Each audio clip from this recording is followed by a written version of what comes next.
ইল্লা মান আতাল্লাহা বিকলবিন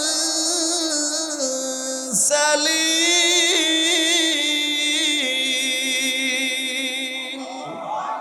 আল্লাহ পাক রব্বুল আলামিন বলেন, তবে যে ব্যক্তি আমার কাছে একটা পবিত্র অন্তর নিয়ে আসবে, যে ব্যক্তি আমার কাছে এমন অবস্থায় আসবে তার দিল ফ্রেশ, অন্তর ফ্রেশ, হিংসা নাই, অহংকার নাই, অন্তরের মধ্যে মানুষকে ক্ষতি করার চিন্তা নাই, এমন পবিত্র আত্মা নিয়ে যদি কোনো মানুষ আমার কাছে আসে, আল্লাহ পাক রব্বুল আলামিন ওই ব্যক্তিকে মূল্যায়ন করবেন, তাকে ক্ষমা করে দিবে।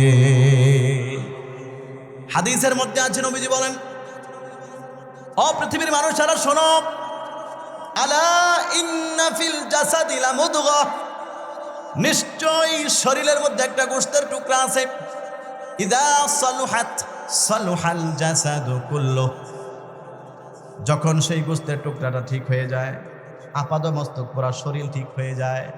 ওয়া ইযা ফাসাদাত ফাসাদাল জাসাদু কুল্লুহু, আর যখন সেই গোশতের টুকরাটা নষ্ট হয়ে যায় তখন মানুষের গোটা শরীরটাই নষ্ট হয়ে যায়। আলা ওয়াহিয়াল কলব, ও পৃথিবীর মানুষ শোনো, ওই গোশতের টুকটার নাম হচ্ছে তোমার কলব। এজন্য আমার বাবারা, কলব পরিষ্কার রাখতে হয়। কলবের মধ্যে অসুস্থতা গ্রাস করে, নাপাকি গ্রাস করে। এই কলবকে পরিষ্কার রাখার জন্য আল্লাহ পাক রব্বুল আলামিন পৃথিবীতে যুগে যুগে নবী রাসূল পাঠাইছেন। এমনকি আমার আপনার প্রিয় নবী কলিজার টুকরা হাবিব সাল্লাল্লাহু আলাইহি ওয়াসাল্লাম, আল্লাহ পাক রব্বুল আলামিন ওনাকে যে পাঠিয়েছেন, ইব্রাহিম আলাইহিস সালাতু ওয়াস সালাম কাবা শরীফের পুনর্নির্মাণ শেষ হওয়ার পরে কাবা চত্বরে দাঁড়িয়ে তিনি যে দোয়া করেছিলেন, আল্লাহ আমার এই ছেলের বংশে, ইসমাইলের বংশে একজন নবী পাঠাবেন যার বিশেষ বৈশিষ্ট্য হবে 4টা। বলেন কয়টা বৈশিষ্ট্য? এর মধ্যে একটা বৈশিষ্ট্য হলো অন্তর পরিষ্কার করা। আলিফ লাম মিম।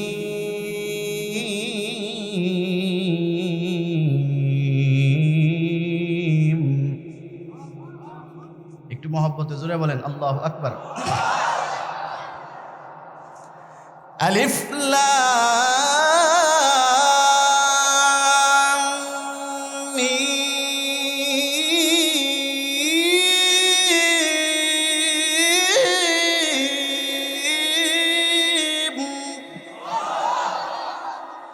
যালিকাল কিতাবু লা রাইবা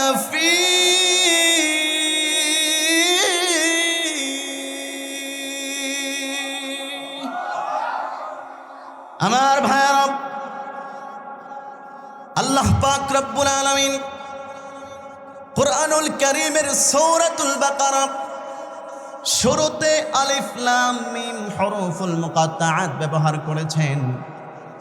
এমন কিছু অক্ষর আল্লাহ ব্যবহার করেছেন যেগুলোর অর্থ, তাফসীর, ব্যাখ্যা পৃথিবীর কেউ জানে না। আহলুস সুন্নাত ওয়াল জামাআতের আকীদা এবং বিশ্বাস, কোন নবী রাসূল পর্যন্ত সেগুলোর অর্থ ব্যাখ্যা জানে না। একমাত্র এগুলো দ্বারা কি উদ্দেশ্য একজনই জানেন, জোরে বলেন তিনি কে। এজন্য মুফাসসিরিনে কেরাম এই হরফুল মুকাত্তাআত যত সূরার শুরুতে এসেছে ওনারা লিখেছেন, কেউ কেউ লিখছেন ওয়াল্লাহু আ'লামু বিমুরাদিহি, এটার উদ্দেশ্য কি একমাত্র আল্লাহই ভালো জানেন, আমরা কেউ জানি না। এই হরফুল মুকাত্তাআত ব্যবহার করার পরে আল্লাহ পাক রব্বুল আলামিন দ্বিতীয় নম্বর আয়াত থেকে আল্লাহ তাআলা কোরআন সম্পর্কে একটা বাক্য ব্যবহার করলেন, যালিকাল কিতাবু লা রাইবা ফীহি। আল্লাহ পাক রব্বুল আলামিন বলেন, এই কিতাব এমন একটা সম্মানিত মহিমান্বিত কিতাবের নাম, লা রাইবা ফীহি, এই কিতাবের মধ্যে কোনো রকম সন্দেহ সংশয় কোনো কিছু নাই। বলেন সুবহানাল্লাহ। এই কিতাব আল্লাহ তাআলা কেন দিলেন? পরবর্তী আয়াতে আল্লাহ পাক রব্বুল আলামিন বলেন, হুদাল লিল মুত্তাকিন,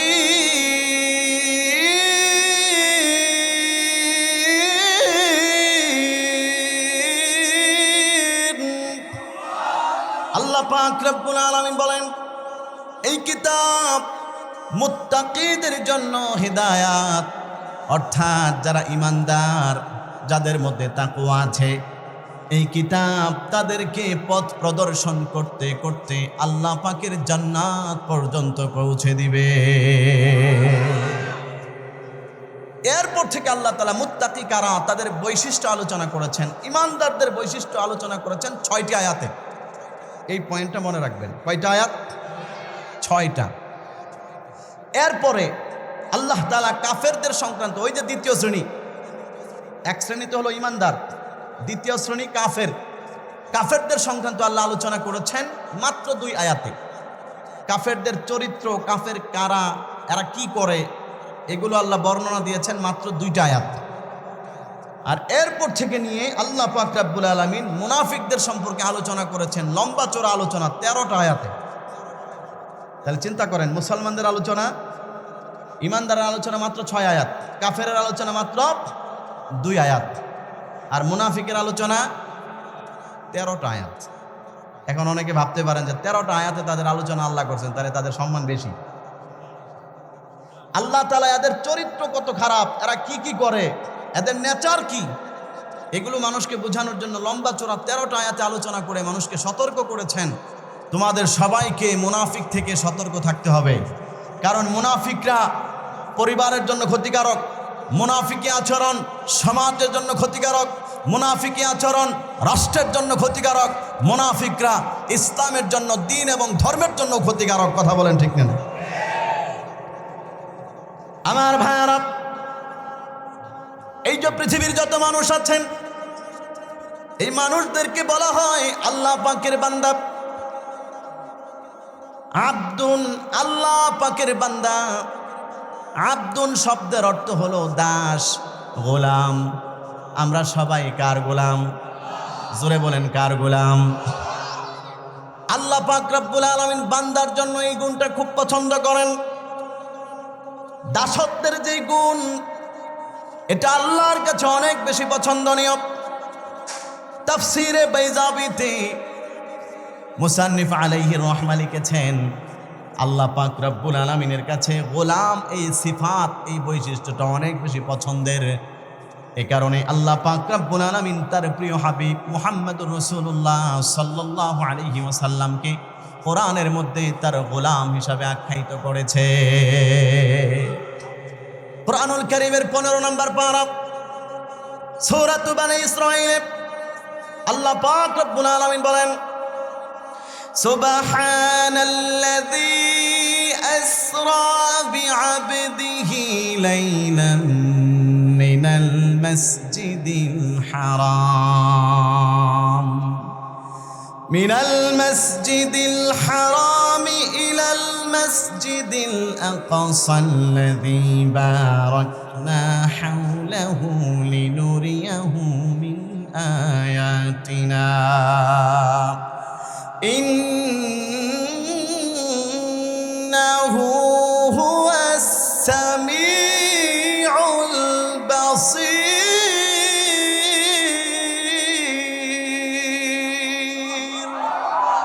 আল্লাহ পাক রব্বুল আলামিন এখানে মেরাজের বর্ণনা দিতে গিয়ে আল্লাহ তাআলা স্পষ্ট ভাষায় উল্লেখ করেছেন, সমস্ত পবিত্রতা, পূত পবিত্রতা সেই মহান রবের জন্যে।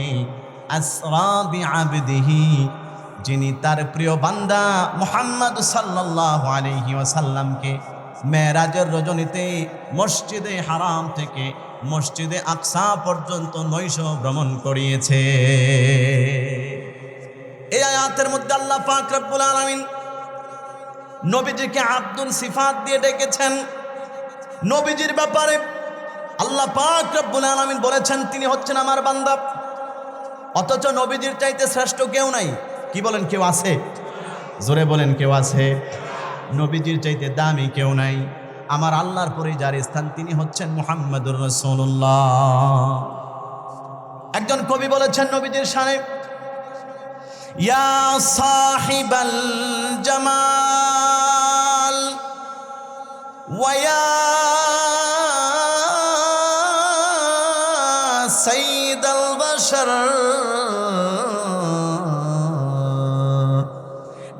ওয়াজহিকাল মুনীরি লাকাদ নাওয়ারাল কমর লা ইউমকিনুস সানাউ কামা কানা হাক্কুহু বা'দে আজ খুদা বুজুর্গ তুই কিসসা মুখতাসার। কবি বলেন, নবীজির শানে, হে সৌন্দর্যের অধিপতি, হে মানব জাতির সর্দার, আপনি এমন সুন্দর, আপনার নুরানি চেহারার আলো থেকে চাঁদ তার আলো সংরক্ষণ করেছে, আহরণ করেছে। ইয়া রাসূলুল্লাহ, ইয়া হাবিবাল্লাহ, পৃথিবীর কোনো মানুষ কামা হক্কুহু, হক আদায় করে আপনার প্রশংসা করতে পারবে না। সংক্ষেপে শুধু এতটুকুই বলতে পারি, আমার মহান রব্বুল আলামিন আল্লাহর পরে যার স্থান তিনি হচ্ছেন মুহাম্মাদুর রাসূলুল্লাহ সাল্লাল্লাহু আলাইহি ওয়াসাল্লাম। আল্লাহর পরে যার স্থান আমার আপনার প্রিয় নবী মুহাম্মাদুর রাসূলুল্লাহ, সেই নবীর ব্যাপারে আল্লাহ বলেছেন আব্দুন, তিনি আমার গোলাম। তাহলে বোঝা গেল আল্লাহ পাকের গোলাম হতে পারাটা এটা অত্যন্ত ভাগ্যের বিষয়। কথা বলেন ঠিক না বেঠিক? শুধু এতটুকুই নয়, আল্লাহ পাকের গোলাম হতে হলে, আল্লাহ পাকের গোলাম হওয়া ছাড়া কোনো মানুষ জান্নাতে যেতে পারবে না। আল্লাহর বান্দাদের দলভুক্ত হওয়ার পরেই সে জান্নাতে যেতে পারবে। আল্লাহ পাক রব্বুল আলামিন কোরআনুল কারীমের মধ্যে মুফাসসিরিনে কেরাম আয়াতের আঙ্গিকে আলোচনা করেছেন। একজন মানুষের যখন মৃত্যুর সময় হয়ে যায়, মুমূর্ষ অবস্থায় যখন ওই লোকটা মৃত্যুর বিছানায় শুয়ে থাকে, এমন সময় ওই লোকটা যদি নেককার পরহেজগার হয়ে থাকে, ওই লোকটাকে স্বাগতম জানানোর জন্যে আল্লাহর পক্ষ থেকে 500 বিশাল বড় ফেরেশতার একটা বহর অবতীর্ণ হয়ে যায়। ওই লোকটার সামনে তাকে জান্নাতের দৃশ্য, জাহান্নামের দৃশ্যগুলো দেখানো হবে। তারপরে মালাকুল মাউত আজরাইল এসে লোকটার জান যখন কবজ করবে কিভাবে ডাক দিবেন, আল্লাহ পাক রব্বুল আলামিন সেই কথাটা কোরআনুল কারীমের মধ্যে শুনিয়েছেন। ডাক দেওয়া হবে থাকে, ইয়া আইয়াতুহান নাফসুল মুতমাইন্নাহ ইরজিই ইলা রাব্বিকি রাদিয়াতাম মারদিয়াহ। আল্লাহ পাক রব্বুল আলামিন বলেন, ওই মৃত্যু পথযাত্রী ব্যক্তিটাকে ডাক দেওয়া হবে, ইয়া আইয়াতুহান নাফসুল মুতমাইন্নাহ, হে পরিতৃপ্ত আত্মা। পরিতৃপ্ত আত্মা মানে হচ্ছে ওই আত্মা যে আত্মার উপরে আল্লাহ পাক রব্বুল আলামিন সন্তুষ্ট আছে। ফেরেশতাটাকে ডাক দিবেন, ইরজিই ইলা রাব্বিক, চলো তুমি তোমার রবের দিকে চলো। বলেন কার দিকে ডাক দিবেন? রবের দিকে। ওই লোকটার মৃত্যু সহজেই হয়ে যাবে। আল্লাহ এমন পবিত্র মৃত্যু আমাদের সবাইকে যেন দান করেন, বলেন আমিন। ওই লোকটার যখন মৃত্যু হবে, আল্লাহর পক্ষ থেকে তখন ঘোষণা আসবে, ফাদখুলি ফি ইবাদি ওয়াদখুলি জান্নাতি।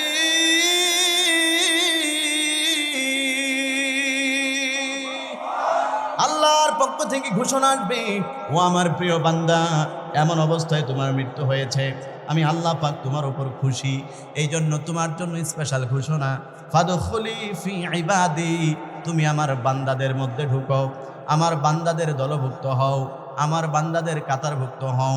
ওয়াদখুলি জান্নাতি, এবং আমি আল্লাহ পাক রব্বুল আলামিনের জান্নাতে ঢুকে যাও। তাহলে এই আয়াত থেকে স্পষ্ট প্রমাণ পাওয়া গেল, আল্লাহর প্রিয় বান্দা হওয়া ছাড়া কেউ জান্নাতেও যেতে পারবে না। আচ্ছা বলেন তো, জান্নাতে আমরা যেতে চাই কি চাই না? আপনাদের কি কষ্ট হচ্ছে? একটু জোরে বলেন, চাই কি চাই না? যদি জান্নাতে যেতে চাই, আল্লাহর প্রিয় বান্দা হতে হবে। এখন আল্লাহর প্রিয় বান্দা কিভাবে হওয়া যায়? আমি আজকে খুতবায় যে আয়াত তিলাওয়াত করেছি, সূরাতুল ফুরকানের শেষের দিকের কিছু আয়াত, 63 নম্বর আয়াত থেকে, এখান থেকে আল্লাহ পাক রব্বুল আলামিন আল্লাহর প্রিয় বান্দাদের কিছু বৈশিষ্ট্য আলোচনা করেছেন। সেই বৈশিষ্ট্যগুলো আমরা আজকে শুনবো, নিজের জীবনে বাস্তবায়ন করতে পারি। এই বৈশিষ্ট্যগুলো যদি নিজের জীবনে বাস্তবায়ন করতে পারি, আল্লাহ পাক সার্টিফিকেট দিলেন যে এই লোকগুলো আমার প্রিয় বান্দা। সুবহানাল্লাহ বলেন। সুতরাং আল্লাহর প্রিয় বান্দা যদি কেউ হয়ে যায়, তার সফলতা আর কেউ ঠেকাতে পারবে? জোরে বলেন, পারবে? সেই বৈশিষ্ট্যগুলো শুনতে আগ্রহ আছে আপনাদের? জোরে বলেন, আছে তো ইনশাআল্লাহ? থাকবেন তো সেই পর্যন্ত, শোনা পর্যন্ত, নাকি অর্ধেক হইলে আবার যাবেন গা? আল্লাহ সবাইকে তৌফিক দান করুক, বলেন আমিন।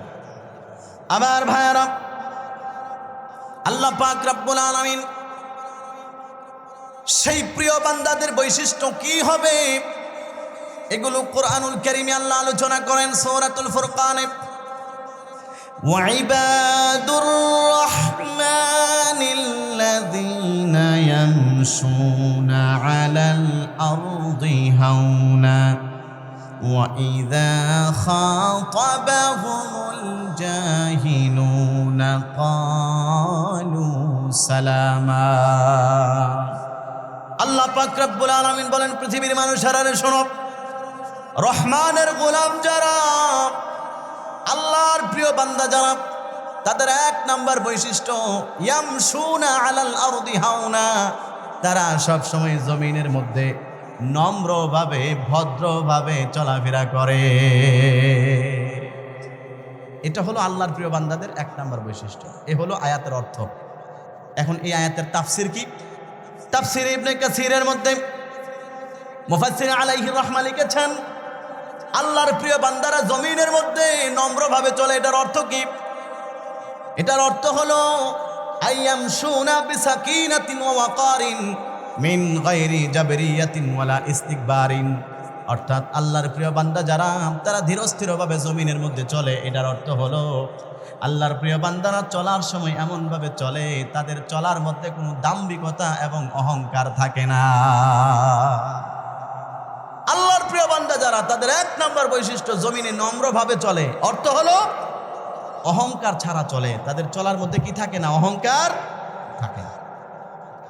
আমার বন্ধুগণ, অহংকার হলো একটা মারাত্মক রোগের নাম, অন্তরের একটা রোগের নাম, এমন ভয়াবহ একটা রোগের নাম, যেই রোগ নিয়ে কবরে গেলে নিশ্চিত জাহান্নামে যেতে হবে। গভীর মনোযোগ দিয়ে খেয়াল করে শুনেন, শারীরিক অসুস্থতা নিয়ে কেউ মরে গেলে জাহান্নামে যাওয়া লাগবে না। শরীরের অসুস্থতার চিকিৎসা না করে কেউ যদি মারা যায়, এটার জন্য তাকে জাহান্নামে যেতে হবে না। ক্যান্সার হয়েছে, ক্যান্সারের চিকিৎসা করতে পারে নাই, ক্যান্সার নিয়ে সে মারা গেছে, এ কারণে তার জাহান্নামে যাওয়া লাগবে না। বরং কোরআন এবং হাদিস প্রমাণ করে, সে যদি ক্যান্সার হওয়ার পরে, রোগ হওয়ার পরে সবর করতে পারে, ধৈর্য ধরতে পারে, আল্লাহ পাক রব্বুল আলামিন এই ওসিলায় ওই বান্দাকে ক্ষমা করে দিবে। কিন্তু আমার আপনার শরীরের মধ্যে যেমন রোগ হয়, ঠিক ওই রকম ভাবে আমার আপনার কলবের মধ্যে রোগ হয়। আমার আপনার কলবের মধ্যে যত রোগ হয়, অন্যতম একটা রোগের নাম হলো হিংসা বিদ্বেষ, অন্যতম একটা রোগের নাম হলো গীবত শিকায়াত, অন্যতম একটা রোগের নাম হলো তাকাব্বুর, অহংকার, নিজেকে বড় মনে করা। আল্লাহ পাক রব্বুল আলামিন বলেন, ও পৃথিবীর মানুষেরা, এই অহংকার অন্তরের রোগ, এই রোগের চিকিৎসা না করে যদি তুমি কবরে যাও, নিশ্চিত তোমাকে জাহান্নামে যেতেই হবে। বলেন নাউযুবিল্লাহ। এজন্য আল্লাহ বলেছেন, অহংকার অন্তরের রোগ, এই রোগ নিয়ে চলবা না। অন্তরটাকে পবিত্র যদি আল্লাহর কাছে হাজির হতে পারো, ওই অন্তরের অনেক দাম। আল্লাহ পাক কোরআনুল কারীমের মধ্যে বলেন, ইয়াউমা লা ইয়ানফাউ মালু ওয়ালা বানুন। পৃথিবীর মানুষেরা শোনো, কিয়ামতের দিন এমন একটা ভয়াবহ দিনের নাম, ওই দিন তোমার কোনো সন্তান কাজে আসবে না, ওই দিন কোনো ক্ষমতা কাজে আসবে না, ওই দিন কোনো সম্পদ তোমার কাজে আসবে না। একটা জিনিস কাজে আসবে, সেটা কি? আল্লাহ তাআলা আয়াতের পরের অংশে বলেন, ইল্লা মান আতাল্লাহা বিকলবিন সালিম। আল্লাহ পাক রব্বুল আলামিন বলেন, তবে যেই ব্যক্তি আমার কাছে একটা পবিত্র অন্তর নিয়ে আসবে, যে ব্যক্তি আমার কাছে এমন অবস্থায় আসবে তার দিল ফ্রেশ, অন্তর ফ্রেশ, হিংসা নাই, অহংকার নাই, অন্তরের মধ্যে মানুষকে ক্ষতি করার চিন্তা নাই, এমন পবিত্র আত্মা নিয়ে যদি কোনো মানুষ আমার কাছে আসে, আল্লাহ পাক রব্বুল আলামিন ওই ব্যক্তিকে মূল্যায়ন করবেন, তাকে ক্ষমা করে দিবে।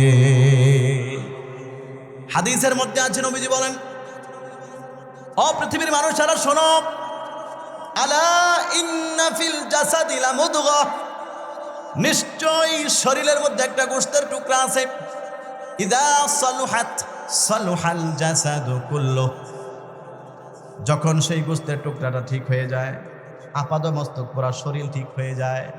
ওয়া ইদা ফাসাদাত ফাসাদাল জাসাদু কুল্লুহু, আর যখন সেই গোশতের টুকরাটা নষ্ট হয়ে যায় তখন মানুষের গোটা শরীরটাই নষ্ট হয়ে যায়। আলা ওয়াহিয়াল কলব, ও পৃথিবীর মানুষ শোনো, ওই গোশতের টুকটার নাম হচ্ছে তোমার কলব।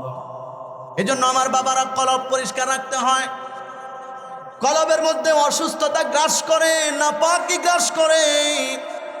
এই কলবকে পরিষ্কার রাখার জন্য আল্লাহ পাক রব্বুল আলামিন পৃথিবীতে যুগে যুগে নবী রাসূল পাঠাইছেন।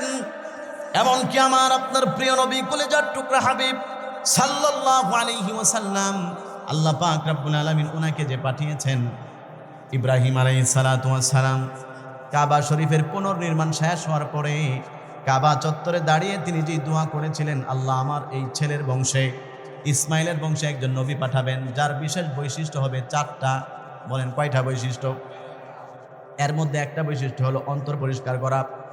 রব্বানা ওয়াবআস ফীহিম রাসূলাম মিনহুম ইয়াতলু আলাইহিম আয়াতিক ওয়া ইউআল্লিমুহুমুল কিতাবা ওয়াল হিকমাতা ওয়া ইউযাক্কিহিম।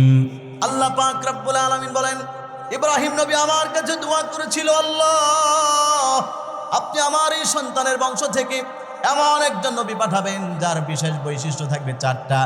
এর মধ্যে একটা বৈশিষ্ট্য হলো ওয়ায়ুযাক্কিহিম, যিনি মানুষের নাপাক অন্তরগুলোকে পবিত্র করবে। মানুষের অন্তরের মধ্যে হিংসা বিদ্বেষ আছে, পবিত্র করবে। বর্তমানে নবী নাই, ওয়ারাসাতুল আম্বিয়া উলামায়ে কেরাম আছেন, হক্কানি পীর মাশায়েখ বুজুর্গানে দ্বীন আছেন।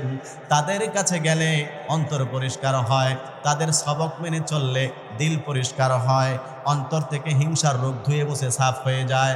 আপনি যদি চরমোনায় যান, তাদের বয়ান শুনে কথা শুনে অন্তর থেকে অহংকার অটোমেটিক চলে যাবে। আপনি যদি উজানিতে যান, উজানিতে গেলে সেই সমস্ত আল্লাহর ওয়ালা বুজুর্গদের সহবতে তাদের কথা শুনলে অন্তর থেকে অটোমেটিক মানুষের ক্ষতি করার চিন্তা ভাবনা, গীবত শিকায়াতের চিন্তা ভাবনা অটোমেটিক দূর হবে। কথা বলুন ঠিক কিনা? এজন্য আমার বাবারা, আমার ভাইয়ারা, আল্লাহ পাক বলেন মানুষ অন্তরের রোগ হলো অহংকার। এই অহংকার নিয়ে তুমি কবরে যাবে না। আল্লাহ তাআলা কোরআনুল কারীমের মধ্যে আরো অনেক জায়গায় মানুষকে অহংকার করতে নিষেধ করেছেন। এক জায়গার মধ্যে আল্লাহ পাক রব্বুল আলামিন বলেন, ও পৃথিবীর মানুষেরা শোনো, ওয়ালা তামশি ফিল আরদি মারাহা ইন্নাকা লান তাখরিকাল আরদা ওয়ালান তাবলুগাল জিবালা তুলা।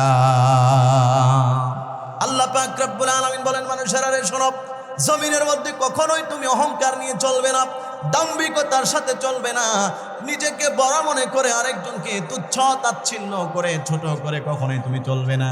কারণ হচ্ছে ইন্নাকা লান তাখরিকাল আরদা, আল্লাহ বলেন অবশ্যই তুমি কখনো আল্লাহ পাকের জমিনটাকে ফাটাতে পারবে না। ওয়ালান তাবলুগাল জিবালা তুলা, এবং কখনোই তুমি কোনো অবস্থাতেই তোমার ক্ষমতা বড়ত্ব দিক দিয়া আল্লাহ পাকের সৃষ্টি পাহাড়ের সমানও হতে পারবে না। কথা বলেন ঠিক কিনা? সুতরাং মানুষ তুমি কি নিয়ে অহংকার করো? তুমি তো একেবারেই দুর্বল। তুমি রাস্তায় হাঁটতে গেলে কখনো জমিনকে ফাটাতে পারো না। কি বলেন? এরপরের গুলো শুনবেন, যদি আগ্রহ না থাকে বলবো না। 3 নাম্বারটা শুনবেন তো ইনশাআল্লাহ। আমার ভাইয়েরা, আল্লাহ পাক রব্বুল আলামিন বলেন, ওয়াল্লাযীনা ইয়াবীতুনা লিরাব্বিহিম সুজদান ওয়া কিয়ামা। আমার রব আল্লাহ তাআলা বলেন, নিশ্চয় যারা রহমানের প্রিয় বান্দা তাদের 3 নাম্বার বৈশিষ্ট্য হলো রাতের বেলায় নামাজ পড়তে পড়তে, তাহাজ্জুদ পড়তে পড়তে, আল্লাহর সামনে দাঁড়ায়া কিয়াম করতে করতে, আল্লাহকে ডাকতে ডাকতে, সেজদা দিতে দিতে তারা রাতটাকে কাটায়া দেয়। আল্লাহর প্রিয় বান্দারা রাতের বেলায় নামাজ পড়ে, রাতের বেলায় আল্লাহকে ডাকে। এই ঘোষণা দিয়েছেন কে? রাতের বেলায় তাহাজ্জুদের নামাজ, এটা অত্যন্ত গুরুত্বপূর্ণ একটা আমল। তাহাজ্জুদের নামাজ ছাড়া এই পৃথিবীর কোনো মানুষ বুজুর্গ হতে পারে নাই। তাহাজ্জুদের আমল ছাড়া কোনো পীর কখনো পীর হতে পারে না। যত বুজুর্গানে দিন আছেন, হক্কানি উলামায়ে কেরামগণ আছেন, খোঁজ নিয়ে দেখবেন সবাই রাতের বেলায় নীরবে নিবৃত্তি আল্লাহর কদমে পড়ে পড়ে কান্দে। আল্লাহ পাক রব্বুল আলামিন তার প্রিয় হাবিব সাল্লাল্লাহু আলাইহি ওয়াসাল্লামকে রাতের বেলায় তাহাজ্জুদের নামাজ পড়ার জন্য আদেশ করেছেন। কুরআনুল কারীমে আল্লাহ তাআলা ঘোষণা করেন, ওয়া মিনাল লাইলি ফাতাহাজ্জাদ বিহি নাফিলাতান লাক আসা আন ইয়াবআসাকা রাব্বুকা মাকামান মাহমুদা। আল্লাহ পাক রব্বুল আলামিন বলেন, ইয়া রাসূলুল্লাহ, আপনি রাতের বেলায় তাহাজ্জুদের নামাজ পড়েন, এটা আপনার জন্য নফল। আপনি নফল নামাজ পড়েন, তাহাজ্জুদের নামাজ পড়েন, আল্লাহ পাক রব্বুল আলামিন আপনাকে মাকামে মাহমুদ দান করবে। তাহাজ্জুদের নামাজ পড়ার আদেশ আল্লাহ নবীজিকে করেছেন। তাহলে বোঝা গেল আল্লাহর প্রিয় বান্দা যারা, তারা তাহাজ্জুদের নামাজ পড়ে। এজন্য আমরা যদি আল্লাহর প্রিয় বান্দা হতে চাই, তাহাজ্জুদের নামাজ পড়ার দরকার আছে না নাই? জোরে বলেন, আছে না নাই? এজন্য অভ্যাস করব, বলেন ইনশাআল্লাহ। কুরআনুল কারীমের মধ্যে আল্লাহ পাক রব্বুল আলামিন বলেন, এই পৃথিবীতে এমন কিছু মানুষ আছে যারা রাতের বেলায় ঘুমায় না।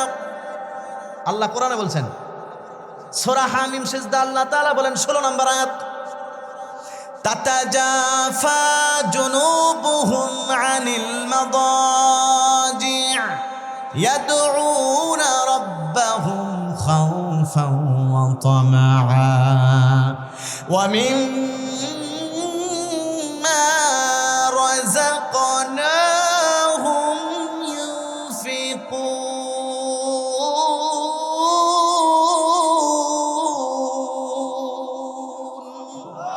আল্লাহ পাক রব্বুল আলামিন বলেন, এমন কিছু মানুষ এই পৃথিবীর জমিনে আছে, তাতাজাফা জুনুবুহুম আনিল মাদাজি, রাতের বেলায় তাদের পিঠগুলো বিছানা থেকে আলাদা হয়ে যায়। সুবহানাল্লাহ বলেন, আরেকটু জোরে বলেন সুবহানাল্লাহ।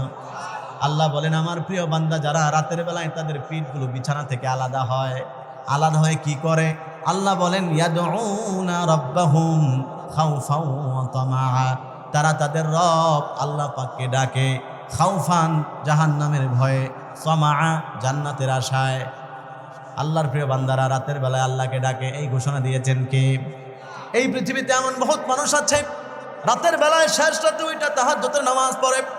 এমন বহুত মানুষ আছে কিচ্ছু পারে না, কিন্তু রাতের বেলায় বসে বসে আল্লাহকে ডাকে, সুবহানাল্লাহ সুবহানাল্লাহ পড়ে, জিকির করে, লা ইলাহা ইল্লাল্লাহ লা ইলাহা ইল্লাল্লাহ লা ইলাহা ইল্লাল্লাহ লা ইলাহা ইল্লাল্লাহ, ডানে বামে ইল্লাল্লাহ, সামনে পিছনে ইল্লাল্লাহ, ডানে বামে ইল্লাল্লাহ, সামনে পিছনে ইল্লাল্লাহ, জাহেরে বাতেনে ইল্লাল্লাহ, লা ইলাহা ইল্লাল্লাহ লা ইলাহা ইল্লাল্লাহ লা ইলাহা ইল্লাল্লাহ লা ইলাহা ইল্লাল্লাহ মুহাম্মাদুর রাসূলুল্লাহ সাল্লাল্লাহু আলাইহি ওয়াসাল্লাম। এইভাবে আল্লাহকে ডাকে আল্লাহর প্রিয় বান্দারা। এই কথা বলছেন কে? ঘুমায়েন না, জোরে বলেন, বলছেন কে?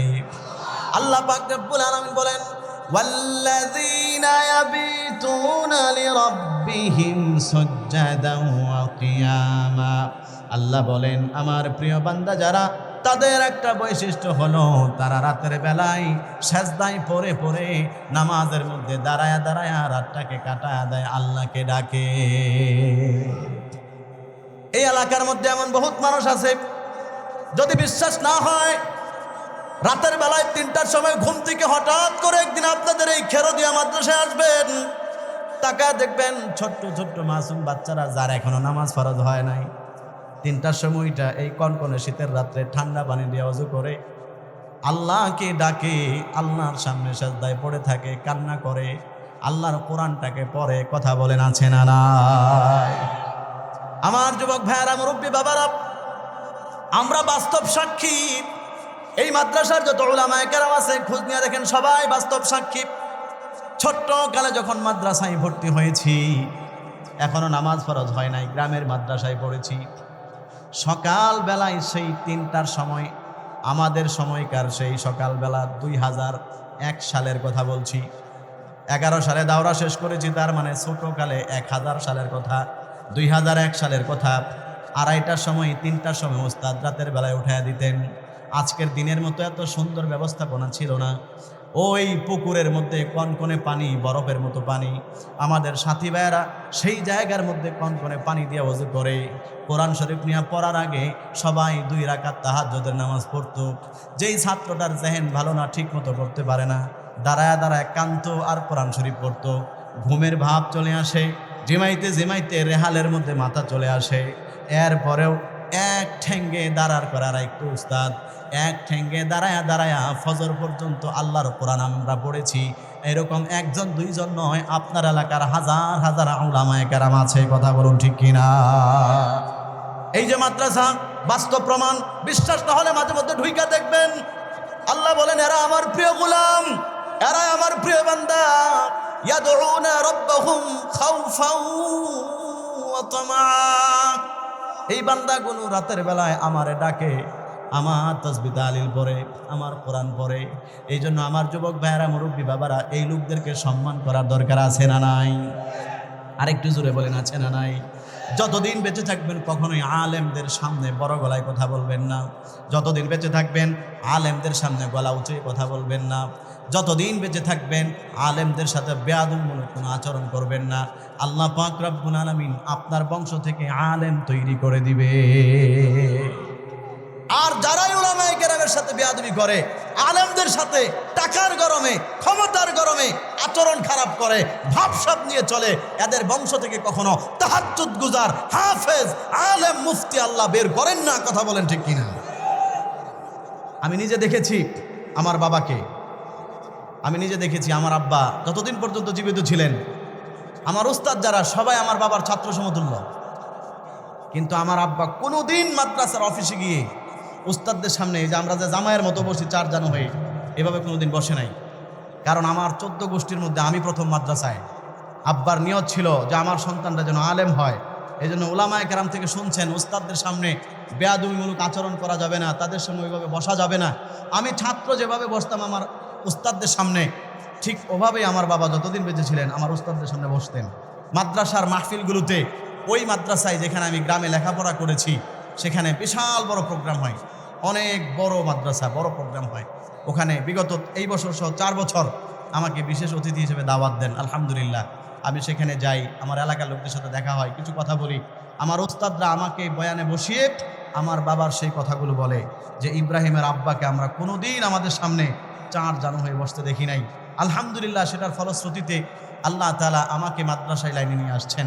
আমার পরে আমার ছোট ভাই মাওলানা মুফতি, আপনারা এই যে আমার পাশে বসে ভিডিও করতেছে, আমার ছোট ভাই ড্যামরা 1 মসজিদের ইমাম, আজকে আমার সাথে আসছে।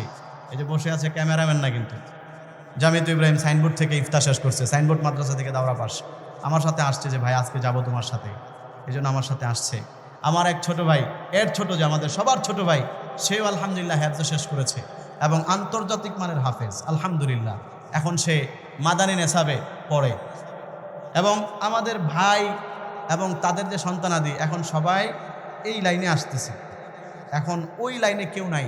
আমার বড় ভাই আলহামদুলিল্লাহ দুনিয়ার লাইনে অনেক বড় মানুষ, অনেক বড় ব্যবসায়ী, অনেক টাকা পয়সাওয়ালা মানুষ।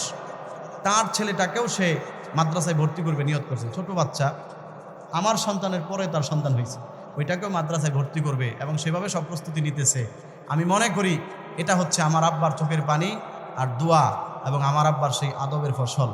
ঘটনাটা শোনানো আমার বাবার কিচ্ছা আপনাদেরকে শোনানো উদ্দেশ্য না, উদ্দেশ্য হচ্ছে আপনাদেরকে এই কথাটা বোঝানো। এই যে মাদ্রাসা আসে, মাদ্রাসায় আসবেন, উস্তাদদের সামনে আদবের সাথে চলবেন, তাদের সামনে কখনো চার জানু হয়ে বসবেন না। উস্তাদরা বেয়াদবি মনে করে এমন কোনো কাজ করবেন না। আজকে বড় দুঃখ লাগে, আমি যখন মাদ্রাসায় পড়েছি, এখানে তো উস্তাদ যারা আছেন সবাই আমার চাইতে সিনিয়র হবে আশা করি। আমি যখন পড়েছি, বেশি দিন আগের কথা না, 2004-5 সালে, আমি তখন নাহাবিমির পড়ি। আমি মাদ্রাসায় না যাওয়ার কারণে আমার উস্তাদ, মাদ্রাসার বর্তমানে যিনি মোহতামিম, যেই মাদ্রাসার কথা বললাম, আমার পিটাইতে পিটাইতে পিটাইতে পিটাইতে মরার মতো বানায় ফেলছে। আমার আব্বার কাছে অন্য এলাকার মানুষ বিচার দিছে যে আপনি হুজুরে কিছু বলেন। আব্বা বলছে যে আমি তো মাদ্রাসায় মানুষ বানানোর জন্য দিছি, তো হুজুরে মারবো না, তো আমি মারবো না কি তারে? সে উল্টাপাল্টা করছে দেখি তো মারছে। আর এখন উস্তাদ রে মাদ্রাসায় মারতে আসে এমন বেয়াদব কিছু ফ্যামিলি এলাকার মধ্যে আছে। কথা বলেন ঠিক না ঠিক? ছাত্ররা ধমক দিছে, এমন আদরের ললিতা, আরে বাপ রে বাপ, আর কি ওর ফোলা ভাই নাই? তার বাচ্চারা একটু ধমক দিছে দেখা সে এলাকার বলরূপ আসছে মাদ্রাসা বন্ধ করে দিবে, আসছে মাদ্রাসার নামে মামলা করতে, আসছে উস্তাদের সামনে বড় গলায় কথা বলতে। মনে রাখবেন, ছাত্র যদি দুর্বল হয়, মেধা যদি দুর্বল হয়, ওই ছাত্র পড়ালেখা করলে এক সময় কাজে লাগে, ওই ছাত্র একটা সময় কাজে লেগে যায় উস্তাদের দোয়ার বরকতে। কিন্তু যদি বেয়াদবি করে, ওই ছাত্র জীবনে কোনোদিন সফলতায় পৌঁছাতে পারে না। যেই ফ্যামিলির গার্জিয়ান বেয়াদব, বাপ বেয়াদব, মা বেয়াদব, মাদ্রাসার প্রতি বদধারণা রাখে, উস্তাদের সাথে বেয়াদবিমূলক আচরণ করে, ওদের বংশ থেকে কখনো আলেম বের হবে না। কথা বলেন ঠিক কিনা? এই জন্য সাবধান, আপনাদের পায়ে ধরে বলে গেলাম, জীবনে কোনোদিন এই মানুষগুলোর সাথে বেয়াদবিমূলক আচরণ করবেন না। রাজি আছেন ইনশাআল্লাহ? যারা রাতের বেলায় তাহাজ্জুদের নামাজের মধ্যে দাঁড়ায় থাকে, এই মাদ্রাসার উলামায়ে কেরাম, শিক্ষকরা শেষ রাতে উঠা তাহাজ্জুদের নামাজে পড়ে কান্দে, আল্লাহ এলাকার মানুষদেরকে আপনি মাফ করেন, এলাকার কবরবাসীদেরকে আপনি মাফ করেন। আল্লাহ আপনারা হয়তো জানেন না, আমি মাদ্রাসার পড়াই তো আমি জানি আমাদের উস্তাদরা কি করে, এই জন্য আমি বিতর্কত কথাগুলো বলতেছি। রাতের বেলায় বহুত এরকম উলামায়ে কেরাম আছে। এই মাদ্রাসার মধ্যে কমপক্ষে 1-2 জন বুজুর্গ শিক্ষক অবশ্যই থাকে। আমি 3 জায়গায় খেদমত করেছি বর্তমানে যেখানে আছি। এর আগে ওই মাদ্রাসায় দেখছি 2 জন উস্তাদ এমন আছেন যারা খুব বড় মাপের বুজুর্গ, আলহামদুলিল্লাহ। এত চমৎকার আমল, ওরা রাতের বেলায় নিয়মিত কোরআন তিলাওয়াত করে, কান্না করে, মাদ্রাসার জন্য দোয়া করে, এলাকার মানুষের জন্য দোয়া করে। তাহলে যেই মানুষগুলো আপনাদের জন্য দোয়া করে, আপনাদের কৃষকের ফসলগুলো যেন ভালো হয় দোয়া করে, ব্যবসায়ীদের ব্যবসা যেন ভালো হয় দোয়া করে, আপনাদেরকে যেন আল্লাহ আপদ না দেয়, বিপদ না দেয়, ওই মানুষগুলো শুকরিয়া আদায় করার দরকার আছে না নাই? জোরে বলেন, আছে না নাই? এই জন্য এই প্রতিষ্ঠানগুলো টিকে রাখার দরকার আছে না নাই? এই জন্য এই প্রতিষ্ঠানগুলোকে সহযোগিতা করবেন। রাতে আছেন না ইনশাআল্লাহ? আলোচনার ধরন বুঝে আবার কেউ মনে করেন না হুজুর মনে হয় কালেকশন করবে। না, কালেকশনের জন্য বলছি না, এটা বোঝার জন্য বলতেছি। যখন সময় আসবে সহযোগিতা করবেন। রমজান মাস আসবে, আপনার যাকাত, ফিতরা, আপনার দান, মান্নত, এই টাকাগুলো বের করে নিজ দায়িত্বে এসে মাদ্রাসায় দিয়ে যাবেন, আমল করবেন ইনশাআল্লাহ। আল্লাহ আপনার দুনিয়া এবং আখিরাত উভয়টাই সফল করবে। আল্লাহ আমল করার তৌফিক দান করুক, বলেন আমিন। আমার ভাইয়ারা, তাহলে যেই কথা বলছিলাম, আল্লাহ পাক রব্বুল আলামিন কুরআনুল কারীমের মধ্যে বলেন, ওয়াল্লাযীনা ইয়াবিতুনা লিরাব্বিহিম সুজদাও ওয়া কিয়ামা। আল্লাহ বলেন, আমার প্রিয় বান্দা যারা, তারা রাতের বেলায় দাঁড়ায় দাঁড়ায় নামাজ পড়ে সেজদা দিয়া আমি আল্লাহকে ডাকতে ডাকতে রাতটাকে কাটায়া দেয়। রাতের বেলার নামাজ যারা পড়বে, নবীজি বলেছেন আমি গ্যারান্টি দিলাম তারা নিরাপত্তার সাথে জান্নাতে ঢুকে যাবে। হাদিস শোনেন, হাদিসের বর্ণনাকারী আব্দুল্লাহ ইবনে সালাম রাদিয়াল্লাহু তাআলা আনহু অনেক বড় ইহুদিদের পণ্ডিত ছিলেন, অনেক বড় ইহুদিদের আলেম ছিলেন। পরবর্তীতে তিনি ইসলাম গ্রহণ করেছেন, বলেন সুবহানাল্লাহ। আমার আপনার নবীজি সাল্লাল্লাহু আলাইহি ওয়াসাল্লাম হিজরত করে যখন মক্কা থেকে মদিনাতে গেলেন, আব্দুল্লাহ ইবনে সালাম শুনতে পেলেন একজন ব্যক্তি মক্কা থেকে মদিনায় এসেছেন, তিনি নিজেকে নবী দাবি করে। আব্দুল্লাহ ইবনে সালাম বলল, আমাকে তার কাছে নিয়ে চলো, আমি তার চেহারা দেখলে বুঝতে পারবো সে কি আসলে নবী নাকি মিথ্যা নবী দাবিদার। কারণ পূর্বের আসমানি কিতাবের মধ্যে শেষ নবী কেমন হবে সেটার বর্ণনা দেওয়া আছে। সুবহানাল্লাহ বলেন। আমি সেই বর্ণনাগুলো দেখে দেখে সেই নবীকে চিনে ফেলবো। আমার যুবক ভাইয়েরা, মুরব্বী বাবারা, আব্দুল্লাহ ইবনে সালাম রাদিয়াল্লাহু আনহু আসলেন। তিনি নিজে বর্ণনা করতেছেন, আসার পরে দেখলাম নবীজি মসজিদের মধ্যে বসে সাহাবীদেরকে বয়ান করতেছেন। মানুষের ভিড়ের কারণে নবীজির চেহারাটা দেখা যাচ্ছে না। আব্দুল্লাহ ইবনে সালাম হঠাৎ করে মানুষের চেহারার ফাঁক দিয়া নবীজির চেহারাটা একটু দেখে ফেললেন। চিৎকার দিয়ে তিনি বলতে লাগলেন, আল্লাহর কসম করে বলছি, এই রকম সুন্দর চেহারাওয়ালা মানুষ জীবনে কোনোদিন মিথ্যাবাদী হতে পারে না। আরো জোরে বলেন আল্লাহু আকবার। আব্দুল্লাহ ইবনে সালাম বললেন, নবীজি তখন মানুষকে নসিহত করলেন তিনটা। কয়টা নসিহত? আবার বলেন কয়টা? মহব্বতের সাথে জোরে কোন কয়টা? এক নাম্বার, নবীজি বললেন, আইয়ুহান নাস, ও পৃথিবীর মানুষেরা শোনো, তিনটা কাজ করবা, নিরাপদে জান্নাতে যাইবা। এক নাম্বার, আফসুস সালাম, বেশি বেশি সালামের প্রচার প্রসার ঘটাও। বলেন বেশি বেশি কি করব? সালামের প্রচার প্রসার ঘটাবো। সালামের প্রচার প্রসার কেমনে ঘটায়? আরেক হাদিসের মধ্যে আছে, নবীজি বলেন, তুকরিউস সালাম আলা মান আরাফতা ওয়া মান লাম তা'রিফ, তুমি যাকে চিনো তাকেও সালাম দাও, যাকে চিনো না তাকেও সালাম দাও। আমাদের সমাজে আমরা অনেকেই সালাম দেই মুখ চিনা চিনা। কথা বলেন, এমন মানুষ আছে না নাই? হাজী সাহেব দেখলে সালাম দেয়, টাকাওয়ালা দেখলে সালাম দেয়, বড়লোক দেখলে সালাম দেয়, রিক্সাওয়ালারা সালাম দেয় না, গরিবরে সালাম দেয় না। কথা বলেন, আছে না নাই? নবীজি বলেন, না, আমার প্রিয় বান্দা যারা, আমার প্রিয় উম্মত যারা, তোমরা এই কাজ করবা, সবাই সবাইকে সালাম দিবা, চিনলেও সালাম দিবা, না চিনলেও সালাম দিবা, ধনী গরিবরে সালাম দিবা, গরিব ধনীরে সালাম দিবা, বড়রা ছোটদেরকে সালাম দিবা, ছোটরা বড়দেরকে সালাম দিবা। এই কথা শিখিয়েছেন কে? জোরে বলেন কে? এই রকম একটা কাজ, বেশি বেশি সালাম দেওয়া। আমল করবো তো ইনশাআল্লাহ? যুবক ভাইয়ের আমার, বেশি বেশি সালাম দিব, আমল করবেন ইনশাআল্লাহ। দুই নাম্বার, ওয়াতঈমুত তাআম, বেশি বেশি মানুষকে খাবার খাওয়াও। তিন নাম্বার, ওয়াসাল্লু বিল্লাইলি ওয়ান নাসু নিয়াম, মানুষ যখন ঘুমন্ত অবস্থায় থাকে তখন তোমরা তাহাজ্জুদের নামাজ পড়ো। তাদখুলুল জান্নাতা বিসালাম, আল্লাহর নবী বলেন, তুমি নিরাপত্তার সাথে আল্লাহ পাকের জান্নাতের মধ্যে ঢুকে যাও। তাহলে আমল কয়টা? তিনটা। এক নাম্বার, বেশি বেশি সালাম দেব। দুই নাম্বার, বেশি বেশি খাওয়াবো। মানুষকে কি করব? খাওয়াবো। এখানে একটা কথা বলি, কেউ রাগ করেন না, এখানে খাওয়ানোর মানে হচ্ছে নিঃস্বার্থ খাবার। বলেন, এখানে খাবারের মানে কি? নিঃস্বার্থ খাবার, অর্থাৎ যেই খাবারের পিছনে স্বার্থ থাকে না। কথাটা কেন বললাম? আমাদের সমাজের মধ্যে কিছু কিছু খাবার আছে স্বার্থের খাবার। কথা বলেন, আছে না নাই? যেমন কেউ একজন সামনে মেম্বারে ইলেকশন করবে, এই কারণে পুরা এলাকার মানুষরে গরু জবাই করে খিচুড়ি খাওয়াইছে, অথবা বিরিয়ানি খাওয়াইছে, তেহারি খাওয়াইছে। উদ্দেশ্য কি? এটা আপনারাই কোন, আমি কম না। উদ্দেশ্য কি? মেম্বারি করব, ভোটটা যেন দেয়। এটা হলো স্বার্থের খাবার। এটা কিসের খাবার? আবার অনেকে ছেলের বিয়া করাইছে, অলিমা করছে। হাদিসের মধ্যে আছে অলিমা করা সুন্নত। আল্লাহ রাসূল বলছেন, আউলিম ওয়ালাউ বিশাতিন, আমার উম্মতেরা বিয়ের পরে অলিমা করো, যদিও একটা ছোট্ট ছাগলের মাধ্যমে হয়, ছাগল দিয়ে হইলেও কি করবা? অলিমা করো। মানে অলিমার গুরুত্ব নবীজি বুঝাইছেন। এখন সে চিন্তা করলো, অলিমা করা যেহেতু সুন্নত, সুন্নতটা আদায় করি। এখন অলিমা করছে, গরু জবাই করে 500 জন মানুষের খাবার আয়োজন করছে। চতুর্দিক দিয়ে এমনভাবে, প্যান্ডেলের চতুর্দিক দিয়ে এমনভাবে বেড়া দিছে। বেড়া বুঝেন তো? ওই যে বাউন্ডারি আর কি, আপনাদের এলাকায় কি কয়? পর্দা দিছে, মানে কেউ যেন বের হইতে না পারে আর কি। ছোট্ট একটা গেট রাখছে, ওই দিক দিয়ে বের হইতে হবে, সাইডে বাইডে বের হওয়ার কোনো জায়গা নাই। আর ওই জায়গার মধ্যে একটা কিছু পান আর কিছু সুপারি আর কিছু জর্দা, আবার কেউ যারা একটু স্ট্যান্ডার্ড ফ্যামিলির তারা একটু চা কফি দিয়ে একটা টেবিল রাখছে। চিনছেন তো হালকাতার টেবিলটা?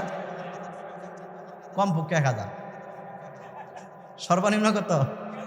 1000। আমাদের নেত্রকোনা গরিব অঞ্চলের মানুষ, ওইখানে 500 টাকার নিচে কেউ দেয় না।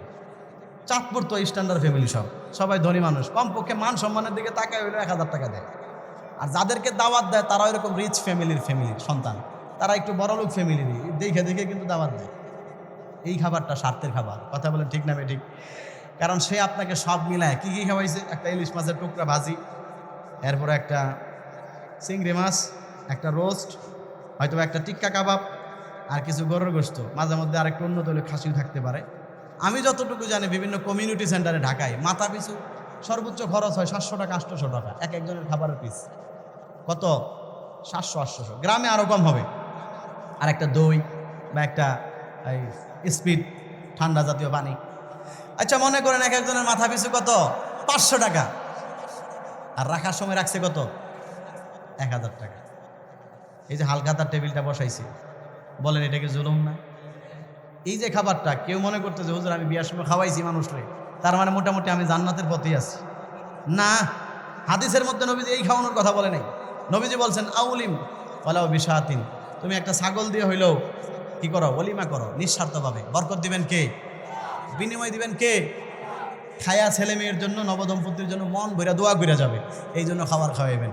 কিন্তু এমন এক জায়গায় টেবিলটা বসাইছে, কেউ যদি সিস্টেম করে একটু বের হইয়াও যায়, ওই জায়গার মধ্যে দেখবেন বেশরম, সবচাইতে নির্লজ্জ, যার চোখের মধ্যে শরম নাই, মুখের মধ্যে শরম নাই, এরকম আবাল মার্কা কমপক্ষে দুইটাকে দাঁড় করা, ওইটা ডাক দিয়ে হাতে ধরে আনে, ভাই একটু পান খাইয়া যান। কথা বলেন, পান খাওয়ার জন্য আনে না? আসলে কি পান খাইতে আনছে নাকি টাকা দিতে আনছে? পান খাইতে আনে, আনছিল টাকা দেওয়ার জন্য। তার মানে পান খাইয়া যান মানে লেখাইয়া দিয়া যান। আবার কেউ মাঝে মধ্যে জিজ্ঞেস করে ফেলে, কত দিবেন? ইনশাআল্লাহ কত দিবেন? এই যে খাবার, এটা হলো স্বার্থের খাবার। বলেন এটা কিসের খাবার? স্বার্থের খাবার। এই স্বার্থের খাবারের বিনিময়ে জান্নাত নেই। এই স্বার্থের খাবারের দাওয়াত কবুল করাও জরুরি না। অনেকে মাঝে মধ্যে দলিল দিবে যে হুজুর দাওয়াত কবুল করা সুন্নত।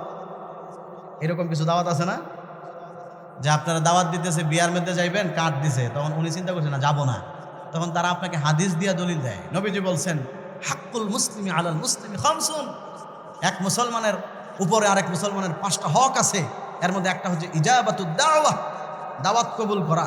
সুতরাং আমি যে দাওয়াত দিছি এটা কবুল করেন। ফিকহের মাসআলা হচ্ছে এই স্বার্থের দাওয়াত, এটা কবুল করা জরুরি না। এই দাওয়াত কবুল করা কি না? জরুরি না, কারণ এখানে স্বার্থ আছে। ওই দাওয়াতে গেলেই কমপক্ষে 1000 টাকা জরিমানা। ঠিক না? ঠিক। এই জন্য আমার ভাইয়ারা, মানুষকে খাবার খাওয়াবো নিঃস্বার্থভাবে, বিনিময় দিবেন কে? আল্লাহ পাক রব্বুল আলামিন বলেন, আমার প্রিয় বান্দারা, তাদের 3 নম্বর বৈশিষ্ট্য হলো তারা মানুষকে খাবার খাওয়াবে কোনো রকম স্বার্থ ছাড়া। স্বার্থ ছাড়া যারা মানুষকে খাবার খাওয়ায়, আল্লাহ পাক বলেন তারা আমার প্রিয় বান্দা। এই কথার ঘোষণা আমি দিলাম, বলেন সুবহানাল্লাহ। আল্লাহর প্রিয় বান্দাদের 4 নম্বর বৈশিষ্ট্য, والذين يقولون ربنا اصرف عنا عذاب جهنم إن عذابها كان غراما إنها ساءت مستقرا ومقاما।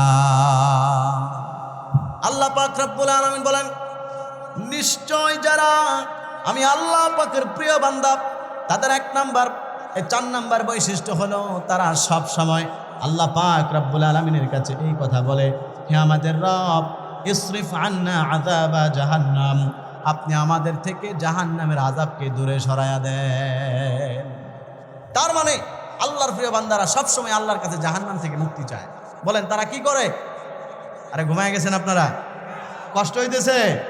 একটা তাকবীর দেন, লিল্লাহে তাকবীর, জোরে জোরে নারায়ে তাকবীর। কোরআন সুন্নাহর আলো, কোরআন সুন্নাহর আলো,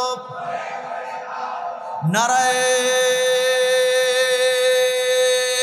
তাকবীর। আল্লাহ কবুল করুক, বলেন আমিন। আমার ভাইরা, আল্লাহ পাক রব্বুল আলামিন বলেন, আমার প্রিয় বান্দাদের এটা একটা বৈশিষ্ট্য, আল্লাহর কাছে তারা সব সময় দোয়া করে, আল্লাহ আপনি আমাদেরকে জাহান্নাম থেকে মুক্তি দেন, আপনি আমাদেরকে জাহান্নাম থেকে নাজাত দেন। কারণ জাহান্নামের আযাব এটা অত্যন্ত কঠিন বিষয়। জাহান্নামের আযাব সহ্য করার মতো ক্ষমতা আমাদের কারো মধ্যে নাই। কথা বলুন ঠিক কিনা? এই জন্য আল্লাহ পাক রব্বুল আলামিন কুরআনুল কারীমের মধ্যে বলেছেন, মানুষেরা, জাহান্নামের আযাব অত্যন্ত ভয়াবহ একটা শাস্তির নাম। জাহান্নামের আযাব হলো এমন একটা আযাব, ওই আগুন সহ্য করার মতো ক্ষমতার কারণে, কারণ ওই আগুনটা সরাসরি জ্বালিয়েছেন যিনি, তিনি হচ্ছেন আমার রব আল্লাহ। কুরআনুল কারীমে আল্লাহ পাক রব্বুল আলামিন সূরা হুমাযার মধ্যে বলেন, জাহান্নামের আগুন সম্পর্কে আল্লাহ বলেন,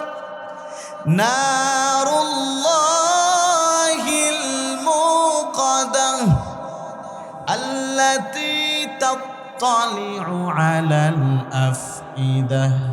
আল্লাহ বলেন, জাহান্নামের আগুন হলো ওই আগুন যেই আগুনকে সরাসরি প্রজ্বলিত করেছেন যিনি, বলেন তিনি কে? দুনিয়ার মানুষ যে আগুন জ্বালায় ওই আগুনই তো আমরা সহ্য করতে পারি না। একটা মোমবাতির আগুনের উপরে হাত ধরে রাখতে পারি না। একটা চুলার পারের মধ্যে বেশিক্ষণ দাঁড়ায় থাকতে পারি না। আমাদের চামড়াগুলো ঝলসে যায়, পশমগুলো পুড়ে যায়, অনেক বেশি কষ্ট আমাদের হয়। আল্লাহ বলেন, এইরকম যেন তেন সাধারণ কোনো আগুন জাহান্নামের আগুন নয়, বরং জাহান্নামের আগুন হচ্ছে নারুল্লাহ। জাহান্নামের আগুন হচ্ছে আমি আল্লাহর আগুন। যে আগুনকে আমি আল্লাহ জ্বালিয়েছি ওই আগুন হচ্ছে এমন ভয়াবহ একটা আগুনের নাম, আল্লাতী তাত্তালিউ আলাল আফইদা, যেই আগুনটা মানুষের শরীরে লাগার সাথে সাথে কলিজাটাকে পুড়ে পুড়ে ভুনা করে ফেলবে। আমার যুবক ভাইয়েরা, মুরব্বী বাবারা, দুনিয়াতে কোনো মানুষ যদি আগুনের মধ্যে পুড়ে মারা যায়, আগুন লাগার পরে প্রথমে তার শরীরের পশমগুলো পুড়ে, তারপরে চামড়া পুড়ে, তারপরে তার গোশত পুড়ে, এরপরে সাধারণত লোকটা মরে যায়। গোশত পোড়ার কষ্টটা সেই লোক অনুভব করে না। গোশতের ভিতরে হাড্ডি পোড়ার কষ্ট সে অনুভব করে না, কারণ রূহ যখন বের হয়ে যায় শরীর তখন অনুভূতিহীন, তার মধ্যে কোনো অনুভূতি থাকে না, তখন কুপাইলেও লাগে না, আগুন দিয়ে পুড়লেও সে টের পায় না। কথা বলেন ঠিক কিনা? আল্লাহ বলেন, মানুষ যখন মরে যায় দুনিয়ার আগুনে গোশত পোড়ার কষ্ট তার হয় না, দুনিয়ার আগুনে হাড্ডি পোড়ার কষ্ট তার হয় না, দুনিয়ার আগুনে কলিজা পোড়ার কষ্ট তার হয় না। কিন্তু আমি আল্লাহ পাক রব্বুল আলামিন জাহান্নামের যেই আগুনকে প্রজ্বলিত করেছি, এটা হলো এমন একটা আগুন, ওই আগুনটা জ্বালানোর সাথে সাথে মানুষের কলিজাটাকে পুড়ে পুড়ে ভুনা করে ফেলবে। এমন একটা ভয়াবহ আগুন হলো জাহান্নামের আগুন। আল্লাহ বলেন, আমার প্রিয় বান্দা যারা, والذين يقولون ربنا اصرف عنا عذاب جهنم إن عذابها كان غراما। আমার প্রিয় বান্দারা আমার কাছে জাহান্নাম থেকে নাজাত চায়, জাহান্নাম থেকে আমার কাছে মুক্তি চায়। আল্লাহ দোয়া শিখাইছেন কোরআনুল কারীমের মধ্যে, ও পৃথিবীর মানুষেরা, আমি আল্লাহর কাছে তুমি জাহান্নাম থেকে মুক্তি চাও, জাহান্নাম থেকে তুমি নাজাত চাও, আমি আল্লাহ পাক রব্বুল আলামিন তোমাকে জাহান্নাম থেকে মুক্তি দান করে দেব। বলেন সুবহানাল্লাহ। আল্লাহ পাক দোয়া শিখিয়েছেন, খেয়াল করে শুনুন। রব্বানা আতিনা ফিদ দুনিয়া হাসানাতাও ওয়া ফিল আখিরাতি হাসানাহ ওয়া কিনা আযাবান নার। আল্লাহ পাক রব্বুল আলামিন বলেন, আমার প্রিয় বান্দারা জাহান্নাম থেকে মুক্তি চায়, আমার কাছে দোয়া করে, হে আমাদের রব আল্লাহ, আপনি আমাদেরকে দুনিয়াতে কল্যাণ দান করেন, পরকালেও কল্যাণ দান করেন, ওয়াকিনা আযাবান নার, এবং আপনি আমাদেরকে জাহান্নাম থেকে মুক্তি দান করেন। আল্লাহ বলেন, কোনো মানুষ যদি এই আমলগুলো নিয়মিত করে, নিয়মিত আল্লাহর কাছে জাহান্নাম থেকে মুক্তি চায়, ওই ব্যক্তি আল্লাহ পাকের প্রিয় বান্দাদের তালিকাভুক্ত হয়ে যাবে এবং আল্লাহ পাক রব্বুল আলামিন ওই ব্যক্তিকে ক্ষমা করে দিবে। বলেন সুবহানাল্লাহ।